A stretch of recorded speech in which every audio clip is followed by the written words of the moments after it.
어제 오후 강원 동해시에서 북동쪽으로 50km 떨어진 해역에서 규모 3.5의 지진이 발생했습니다.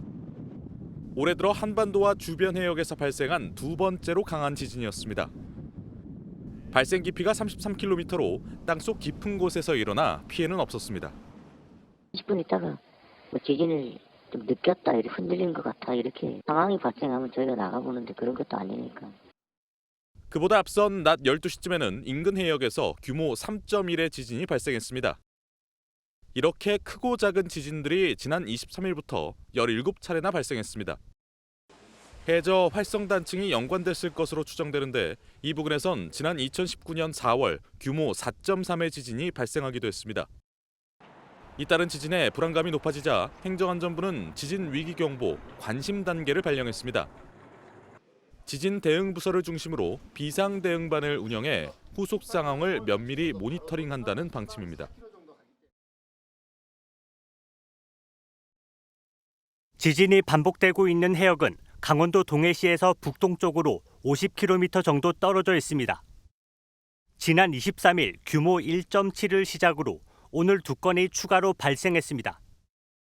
전날 발생한 3.5가 가장 규모가 컸을 정도로 아직 대규모 지진은 없었습니다. 육지와 해역 사이의 거리도 멀었던 만큼 육상으로 진동이 전달되거나 지진 해일인 쓰나미가 발생하지도 않았습니다. 다만 같은 지점에서 지진이 반복되고 있다는 점이 불안감을 키우고 있습니다. 강력한 지진으로 이어지기 위한 에너지를 축적하고 있는 가능성도 배제할 수 없기 때문입니다. 기상청은 해당 해역에 규모 5.1을 넘어서는 지진이 발생할 가능성은 낮다고 예측합니다. 그럼에도 지진이 발생한 원인을 밝히기는 쉽지 않다고 설명합니다.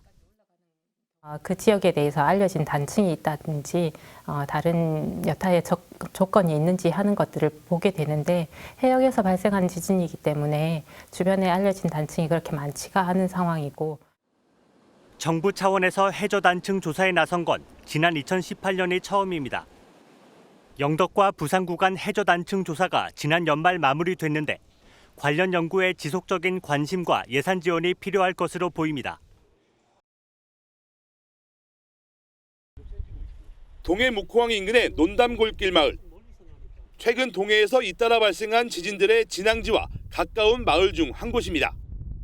높은 비탈을 따라 집이 다닥다닥 붙어 있는데 대부분이 지어진 지 수십 년이 지났습니다. 비스듬한 곳에 있는 오래된 건물은 지진에 취약합니다. 동해 지역의 대형 건축물 역시 대부분 내진 설계 의무가 없었던 2000년대 이전에 세워졌습니다. 바다에서 지진이 이어지고 있고 규모도 점점 커지다 보니 주민들은 불안합니다. 겁나지. 여진이 많으니까. 그때 우리 저기 아파트 저기 사는데 흔들렸습니다. 60여 년 전에 해일을 경험했던 바닷가 마을 주민들은 더욱 불안할 수밖에 없습니다. 지금 배들이 육지에 올라오고 차단인 도로에 물이 올라와가지고 그때 한번 그런 적이 있었으니까. 이번 지진으로 동해안에 직접적인 피해는 발생하지 않았습니다.